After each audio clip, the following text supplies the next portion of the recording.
ജാനു, ഇവിടെ വാ. എടി, നിന്നെയാണ് വിളിച്ചത്. ഇങ്ങോട്ട് വരാൻ.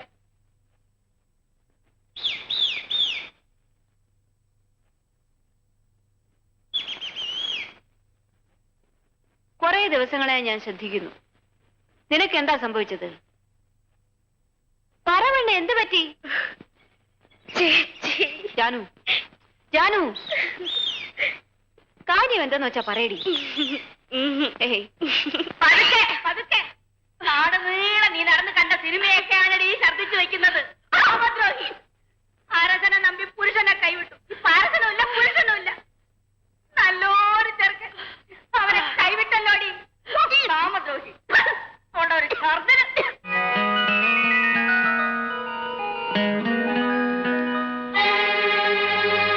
ഞാൻ വാസുവിനെ ഒന്ന് കാണാമെന്നാണ്.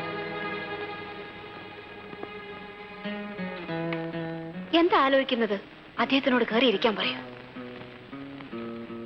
വരണം.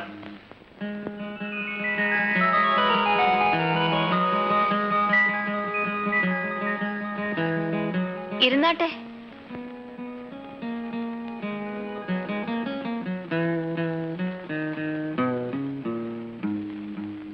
വാസു, ഞാനിപ്പോൾ വന്നിരിക്കുന്നത് വാസുവിന്റെ മേലധികാരിയായിട്ടല്ല. എന്നെക്കുറിച്ചുള്ള തെറ്റിദ്ധാരണകൾ മറന്ന് എന്റെ മുഖത്ത് നോക്കി സംസാരിക്കണം. ഇത് കൊള്ളാമല്ലോ സാറേ. എന്റെ വീട്ടിൽ വന്ന് എന്നോട് തന്നെ ലോ പോയിന്റ് പറയുന്നു. ലോ പോയിന്റ് വാസു എനിക്ക് വെച്ചിരിക്കുന്ന പേരാണല്ലേ? എനിക്കറിയാം, ഓഫീസിലുള്ളവർ പറഞ്ഞു കേട്ടിട്ടുണ്ട്. വാസു, വലിയ ഉദ്യോഗം, വലിയ വീട്, വലിയ കാറ്, ഇതെല്ലാം ഉണ്ടെങ്കിലും ജീവിതത്തിൽ ഞാൻ അനാഥനാണ്. വാസുവിനോടും ജാനുവിനോടും എനിക്കൊരു പ്രത്യേകത തോന്നാനുള്ള കാരണവും അത് തന്നെയാണ്. വാസുവിന് സമ്മതമാണെങ്കിൽ ഞാൻ ജാനുവിനെ വിവാഹം കഴിക്കാം.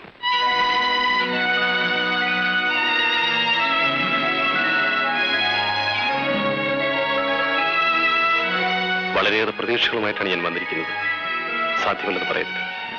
ഇതിലും വലിയ ഭാഗ്യം ഞങ്ങൾക്ക് വരാനുണ്ടോ? ഇത്ര പെട്ടെന്ന് സാറിന്റെ മനസ്സിൽ ഇങ്ങനെ തോന്നാൻ കാരണം വല്ല പ്രേമോ മറ്റോ ആണോ? ഒന്നുമല്ല, ജാനുവിനെ എനിക്ക് ഇഷ്ടപ്പെട്ടു, വിവാഹം കഴിക്കാൻ ശ്രമിക്കുന്നു, അത്രമാത്രം. അങ്ങനെ പറയണം. പ്രേമിക്കാനെന്നുള്ള കിട്ടില്ല. എന്റെ അനിയത്തിയെ ഞാൻ അങ്ങനെയാണ് വളർത്തിയത്. അതുകൊണ്ട് തന്നെയാണ് ജാനുവിനെ ഞാൻ ആഗ്രഹിക്കുന്നത്. വാസു സമ്മതിച്ച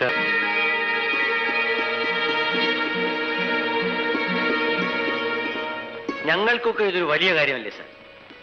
പെട്ടെന്ന് മറുപടി പറയാനൊക്കോ? ആലോചിക്കട്ടെ. ഞാൻ നാളെ ഇങ്ങോട്ട് വരാം. അത് വേണ്ട. സാറ് നാളെ രാവിലെ പങ്കിയക്കന്റെ കടയുടെ നടയിൽ വന്നാൽ മതി. ഞാനവിടെ കാത്തു നിൽക്കാം.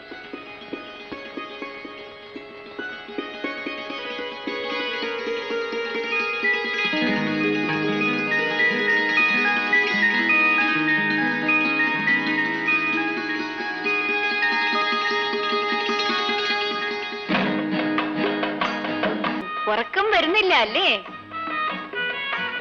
എങ്ങനെ ഉറങ്ങും ചേച്ചി? വെറുതെ അതും ഇതും ആലോചിക്കാതെ നിന്റെ ചേട്ടൻ തീർച്ചയായും സമ്മതിക്കും. ചേട്ടൻ അദ്ദേഹത്തോട് സ്നേഹമായിട്ടൊരു വാക്കുപോലും പറഞ്ഞില്ലല്ലോ. അത് ജന്മഗുണം. ജാത്തിയാലുള്ളത് തൂത്താ പോമോ? ജാനു, നിനക്ക് എഞ്ചിനീയർ സാറിനെ ഇഷ്ടമാണോ? ആ, എങ്കിലേ കല്യാണം നടന്നിരിക്കുന്നു. ഉറങ്ങ് ഉറങ്ങ്.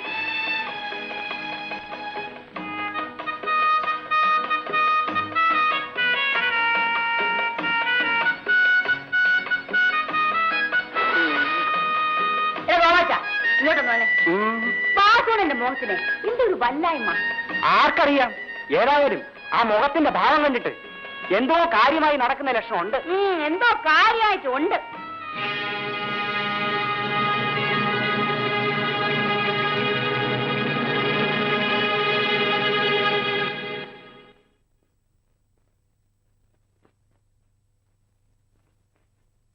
എഞ്ചിനീയർ സാർ ഇരിക്കണം.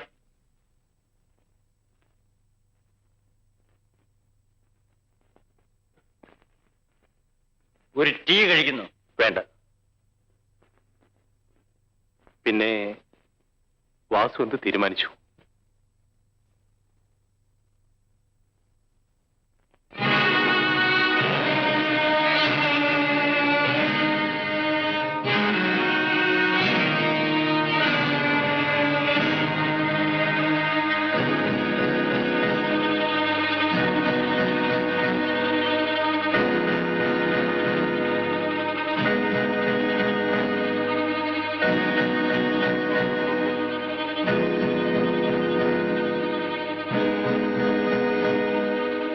ശങ്കുണ്ണി,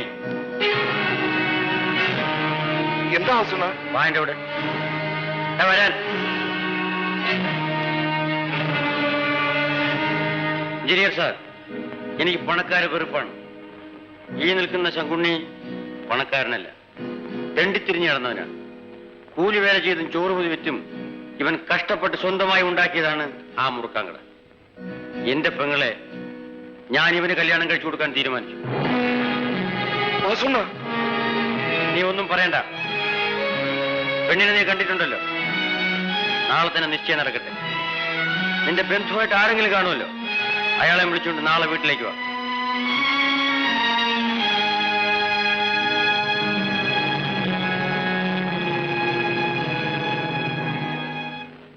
എന്റെ പെങ്ങളെ ഞാനൊരു പാവപ്പെട്ടവനെ കൊടുത്തു. ശങ്കുണ്ണി ജാനുവിനെ ജീവനെ പോലെ നോക്കിക്കൊള്ളുമെന്ന് എനിക്ക് ഉറപ്പുണ്ട്. എന്താ? വാസുവായുള്ള ബന്ധം അവനൊരു താങ്ങാവുമെന്ന് കണ്ടോ? എനിക്കായാലും തൃപ്തിയാണ്.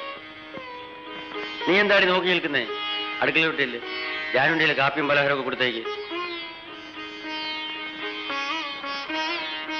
ആ എവിടെ പോവാ? അതിങ്ങനെ ഞാൻ കൊണ്ടുപോയി കൊടുത്തോളാം. ഒരു പെണ്ണ് കാണാൻ വന്നിരിക്കുന്നു. ചേട്ടനൊന്ന് വിളിച്ചാലോ? ഞാൻ പിടി കേട്ടോളാം. നീ ഞാൻ പറയുന്നത് പോലെ അനുസരിച്ചാ മതി. ഉടനെ തന്നെ വിവാഹം നടത്തണമെന്നാണ് എന്റെ ആഗ്രഹം. കാപ്പിയോട് കഴിഞ്ഞാൽ ഉടൻ തന്നെ നമുക്ക് ജാതകം കൂടെ നടത്തിക്കളയാം. കാപ്പി കുടിച്ചോ, പക്ഷെ ജാതകം കൂടെ വേണ്ട. കമലാക്ഷി. ആ കമലാക്ഷി തന്നെയാ പറഞ്ഞത്, ജാതകം കൂടെ വേണ്ടെന്ന്. ജാനുവെന്ന് വിളിക്കാൻ 7 മുഴം നാക്കുണ്ടായിരുന്നല്ലോ, എന്നിട്ട് ഇപ്പോൾ അവിടെ അന്ധകാരത്തിലേക്ക് തള്ളിവിടാൻ പോകുന്നല്ലേ? എന്റെ അനിയത്തിയുടെ കാര്യം നോക്കാൻ എനിക്കറിയാം. നിങ്ങൾ എന്റെ ഭർത്താവാണ്. ഹേ, ഭർത്താവിനെ അനുസരിക്കുക മാത്രമല്ല ഒരു ഭാര്യയുടെ ജോലി. ഭർത്താവ് വിവരക്കേട് കാണിച്ചാലേ ഗുണദോഷിക്കാനും അവൾക്ക് അവകാശമുണ്ട്. ജാനുവിനെ ഈ കോന്തച്ചാറിനെ കെട്ടിക്കൊടുക്കുമെന്ന് ഞാൻ സമ്മതിക്കത്തില്ല. എന്നാൽ എനിക്കതൊന്ന് അറിയണം. അമ്മാവനെ തൽക്കുറിയും എടുക്കും.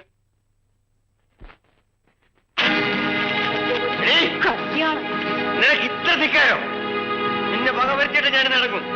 എനിക്ക് ഇഷ്ടമുള്ളവന് ഞാൻ എന്റെ പെങ്ങളെ കെട്ടിച്ചു കൊടുക്കും. എനിക്ക് പിടിക്കാത്തവൻ കോടീശ്വരനായാലും ശരി, എന്റെ ചെരുപ്പിന് സമമാണ്. ഞാൻ ജീവനോടുണ്ടെങ്കിൽ ഈ കല്യാണം നടക്കില്ല. പിന്നെ അതിനെ പറയുന്നു. നിന്നെ ഞാനിന്ന് കൊല്ലും. ചേച്ചി ഉപദ്രവിക്കരുത്. ചേട്ടൻ പറയുന്ന എന്തും ഞാൻ അനുസരിക്കാം. എടി അങ്ങേർക്കോ ഭ്രാന്ത് പിടിച്ചു, നിനക്കോ അത് പകർന്നു. ചേച്ചി വരും, ചേട്ടന്റെ ഇഷ്ടം പോലെ നടക്കട്ടെ.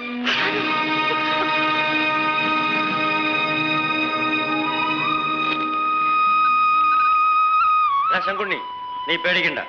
എന്റെ അനിയത്തെ നീ തന്നെ കല്യാണം കഴിക്കും.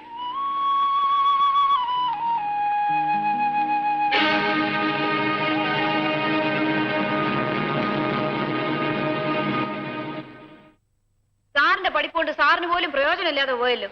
ഞാൻ എന്ത് ചെയ്യണമെന്നാണ് നിങ്ങൾ പറയുന്നത്? അത് ഞാൻ പറഞ്ഞു തന്നിട്ട് വേണം സാറിന് മനസ്സിലാക്കാൻ. സാറിന്റെ സ്ഥാനത്ത് ഞാനായിരുന്നെങ്കിലേ ഞാൻ ഇപ്പൊ എന്റെ കിടക്കമുറിയിൽ ഇരുന്നേനെ. സാർ കളസവും വിട്ട് ജീപ്പുമായി നടന്നങ്ങ് പ്രേമിച്ചാ പോരാ. പ്രേമിച്ച പെണ്ണിനെ സ്വന്തമാക്കാനുള്ള തന്റെ ഇടം ആണിനുണ്ടായിരിക്കണം. വാസുവിന്റെ അനുവാദമില്ലാതെ ജാനുവിനെ ഞാൻ രഹസ്യമായി വിവാഹം ചെയ്യണം എന്നല്ലേ കമലാക്ഷി പറഞ്ഞു വരുന്നത്? പെണ്ണിനെ തട്ടിക്കൊണ്ടു പോവുക, രഹസ്യമായി കല്യാണം നടത്തുക, ഇതെല്ലാം വിദ്യാഭ്യാസമുള്ളവർക്ക് ചെയ്യാൻ പറ്റിയ കാര്യങ്ങളല്ല. ആഹാ, അങ്ങനെയാണെങ്കിലേ പഠിച്ചവരൊന്നും പ്രേമിക്കാനും പാടില്ല സാറേ. സാർ ഒരുത്തൻ കാരണമാണ് ഇതൊക്കെ സംഭവിച്ചത്. സാറിനോടുള്ള വൈരാഗ്യം തീർക്കാൻ വേണ്ടിയാണ് പിടിവാശിക്കാരനായ എന്റെ ഭർത്താവ് ആ മുറുക്കാൻ കടക്കാരനെ ജാനുവിനെ പിടിച്ചു കൊടുക്കാൻ തീരുമാനിച്ചത്. സാറ് ശരിക്കും ഒരാളാണെങ്കിൽ പലതും ചെയ്യാൻ കഴിയും. പണ്ടുള്ളവർ പറഞ്ഞിട്ടുള്ളത് എത്ര ശരിയാണ്. താണ നിലത്തെ നീരോടും. എന്റെ ജാനുവിനാ തെറ്റുപറ്റിപ്പോയത്. ഇനിയെല്ലാം വിധി പോലെ നടക്കട്ടെ. സാറിന്റെ പഠിപ്പും തലയും വെച്ച് അവിടെ ഇരുന്നോണം.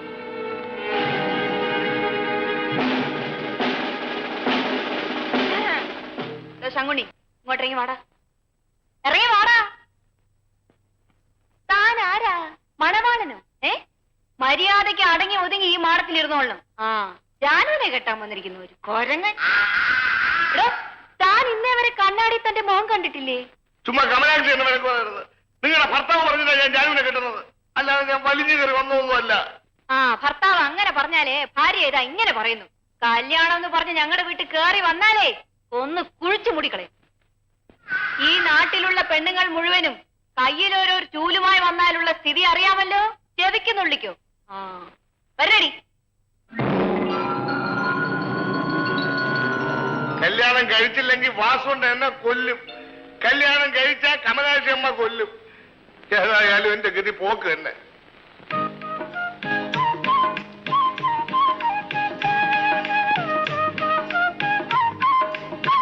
ഒരു 50 പേർക്കെങ്കിലും ഊണൊരുക്കണ്ടേ? 50 പേർക്കോ?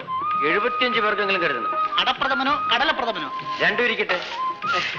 ഞങ്ങളുടെ കൂട്ടർക്ക് പത്തിരി ഇറച്ചും സ്പെഷ്യലായി വേണം. അതിന്റെ കാര്യം ഞാൻ ഇട്ടിരിക്കുന്നു.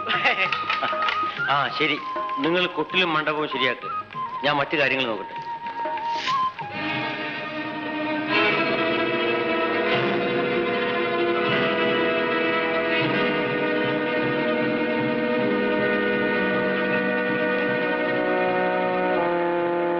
കളസവും വിട്ട് ജീപ്പുമായി നടന്ന് പ്രേമിച്ചാ പോരാ, പ്രേമിച്ച പെണ്ണിനെ സ്വന്തമാക്കാനുള്ള തന്റെ ഇടം ആണിനുണ്ടായിരുന്നു.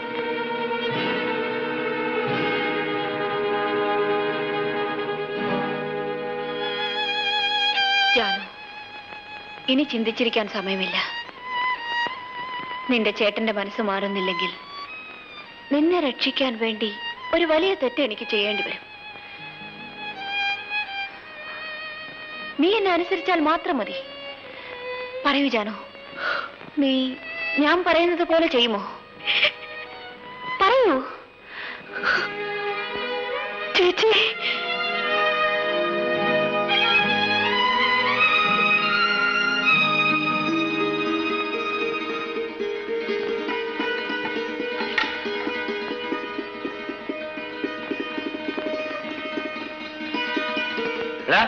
ഇതെന്തിരിപ്പായിരിക്കുന്നത്? ഇത്ര വേഗം തളർന്നുപോയോ? ഇരുട്ടി വെളുത്ത ഉടനെ കല്യാണോ? തോമച്ച, നീയല്ലേ മാലയുടെ കാര്യമായിട്ടത്? സമയമാകുമ്പോ മാലയൊക്കെ വരുവണ്ണ. കാതറെ, തേങ്ങയെല്ലാം കൊണ്ടുവന്നോ? കൊണ്ടുവരാമണ്ണ. കൈ പോയെന്ന് വെച്ച് ഞാൻ നിന്റെയൊക്കെ കാല് പിടിക്കുന്നു വിചാരിക്കരുത്. സമയമാകുമ്പോ എല്ലാ തെണ്ടികളും തനിയാറാൻ കാണിക്കും. വാസുണ്ടെങ്കിൽ നീ ബഹളം വയ്ക്കുന്നതിനാ? കാര്യങ്ങളൊക്കെ ഞങ്ങൾ നോക്കുന്നുണ്ട്.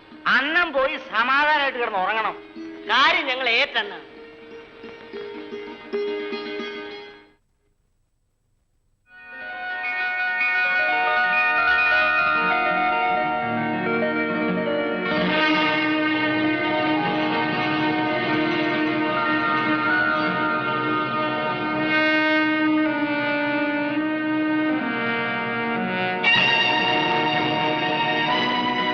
ജാനു,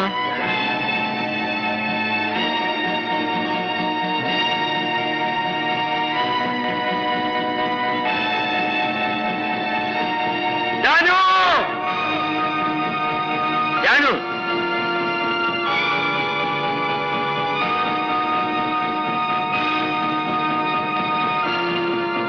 തോമാച്ച, തോമാച്ച, തോമാച്ച.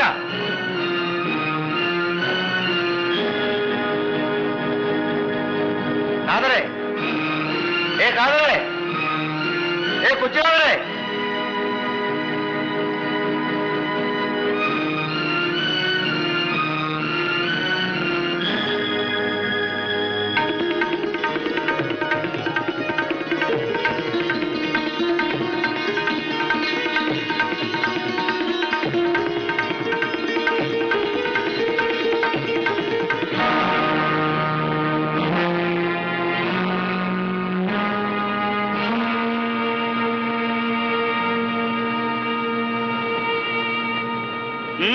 വാസുണ്ണൻ സൂക്ഷിച്ചു നോക്കുന്നത്? ഇന്നലെ വരെ വാസുണ്ണൻ പറഞ്ഞതല്ലേ ഞങ്ങൾ അനുസരിച്ചു. ജാനുവിന്റെ കല്യാണ കാര്യത്തിൽ കമലാക്ഷി ചേച്ചി പറയുന്നത് ഞങ്ങൾ അനുസരിക്കും. വാസുണ്ണന്റെ അനിയത്തി ഞങ്ങളുടെ അനിയത്തിയാ. വാസുകുട്ടാ, ദേഷ്യവും വാശിയും കളഞ്ഞിട്ട് ഞങ്ങളുടെ കൂടെ വാ. അണ്ണന് പെങ്ങളോട് സ്വല്പമെങ്കിലും സ്നേഹം ഉണ്ടെങ്കിൽ ഇപ്പൊ ഞങ്ങളുടെ കൂടെ ഒന്ന് കല്യാണം നടത്തി തരണം. ഞങ്ങളെല്ലാവരും ജാനുവിന്റെ നല്ല ഭാവിക്ക് വേണ്ടി ഈ വിവാഹം നടത്തിക്കൊടുക്കാൻ തീരുമാനിച്ചിരിക്കുന്നു. ഇനി ആര് വിചാരിച്ചാലും അത് തടയാൻ സാധ്യമല്ല. ഞാൻ തിരിച്ചു വരുമ്പോൾ നിങ്ങൾ എന്നെ വീട്ടിൽ കയറ്റിയില്ലെന്ന് വരും. സാരമില്ല, ഞാൻ കല്ല് ചുമന്ന് ജീവിച്ചോളാം. പക്ഷേ ജാനുവിന് ഒരു നല്ല ജീവിതം കിട്ടും. എനിക്കത് മതി. വരൂ ജാനു, മുഹൂർത്തത്തിന് സമയമായി.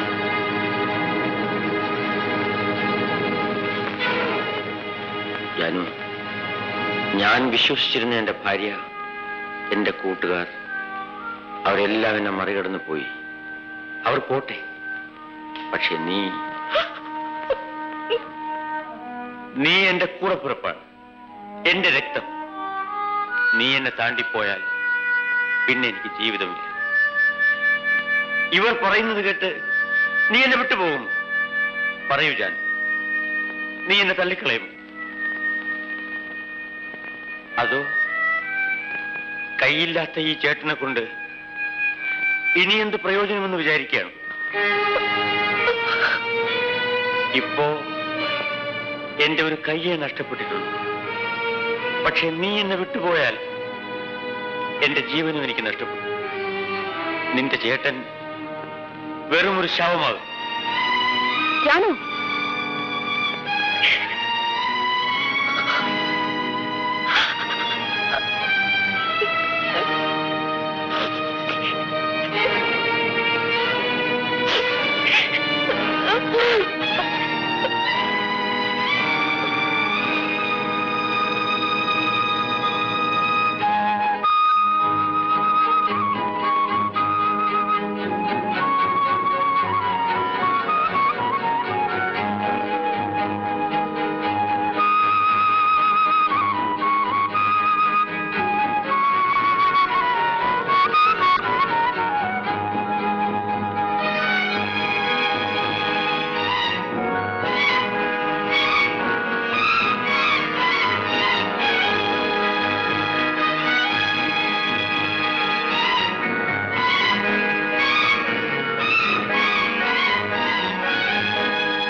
ഇപ്പൊ നീയൊക്കെ എന്ത് പറയുന്നതാ?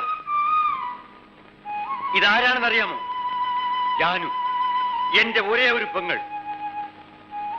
അവൾക്ക് ചേട്ടൻ മാത്രം മതി എന്ന് കാണിച്ചെന്നില്ലടാ. മാനമുള്ളവരാണെങ്കിൽ നിങ്ങൾക്ക് പോയി തൂക്കിച്ചാവില്ലടാ. ഒളിച്ചോടി പോകുന്ന പെണ്ണല്ലടാ ഇവൾ. വാസുവിന്റെ അനിയത്തിയാണ് ജാനു, വാസുവിന്റെ അനിയത്തി. എഞ്ചിനീയർ സാർ, എനിക്ക് നിങ്ങളെ ഇഷ്ടമല്ല. ഞാൻ പഠിച്ചവനല്ല, തെണ്ടിത്തിരിഞ്ഞ് വളർന്നവനാണ്. പക്ഷെ ഞാൻ ശ്വാസോച്ഛ്വാസം ചെയ്തിരുന്നത് പോലും എന്റെ അനിയത്തിക്ക് വേണ്ടിയായിരുന്നു. ഞാൻ നിങ്ങളെ വെറുത്തപ്പോ അവൾ നിങ്ങളെ സ്നേഹിച്ചു. എങ്കിലും എല്ലാത്തിലും വലുത് അവളുടെ ചേട്ടനാണെന്ന് അവൾ തെളിയിച്ചു. ആ അഭിമാനം മാത്രം മതി സാർ. വാസു, അവൾക്ക് എല്ലാരെക്കാളും വലുത് ഞാനാണെങ്കിൽ അവളുടെ ആഗ്രഹം സാധിച്ചു കൊടുക്കാൻ ഞാനല്ലാതെ മറ്റാരുണ്ട് ഈ ഭൂമിയിൽ? അതുകൊണ്ട് എന്റെ അനിയത്തിയെ ഞാൻ നിങ്ങൾ തന്നെ ഏൽപ്പിക്കുന്നു.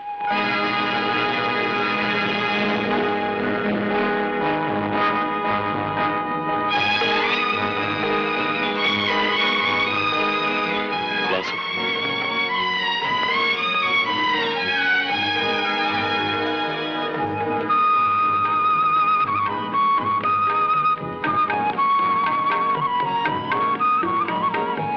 വാഴയുടെ